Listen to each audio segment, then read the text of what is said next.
போனை போட்டு திட்ட வேண்டியதான்ப்பா.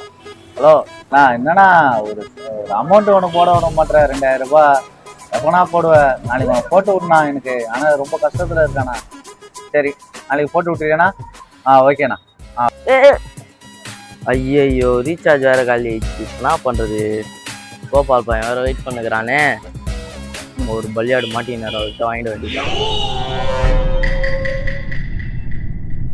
நான் அர்ஜென்ட்டாக ஃபோன் தேவைப்படுது, ஃபோன் மட்டும் கொடுத்தீங்கன்னா ஃபோன் பண்ணி தருட்டாங்கண்ணா. இல்லை ரீசார்ஜ் இல்லை ஒன்றுமே இல்லை, நானே சும்மா தான் வச்சுன்னு இருக்கேண்ணா. நீங்கள் அங்கேருந்து ஒருத்தர்கிட்ட 60 ரூபா பேசுனது நான் பார்த்துட்டேன். கொடுங்க, நான் ஒன்றும் தப்பாக நினைக்க மாட்டேன். தம்பி மன்னிச்சிட்டு தம்பி, இந்த காலத்துல யாரை நம்பாது தெரியல தம்பி. முன்னாடி பொங்கலுக்கு அதை தான்ப்பா குத்தேன், போனை தூக்கின்னு போயிட்டான் தம்பி. அதனாலப்பா அது மாதிரி பேசிட்டேன். இந்தாப்பா போனு.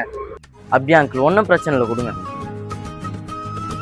ஒரு நிமிஷம் அங்கிள், நீங்கள் எனக்கு ஃபோன் கொடுத்ததுக்கோசம் உங்களுக்கு ஃபோன் பேசுறதுக்கு முன்னாடி ஒரு அன்பளிப்பு கொடுக்குறேன். என்னங்க uncle?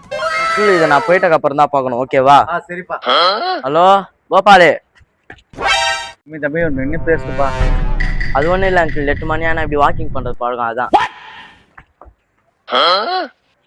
A few moments later.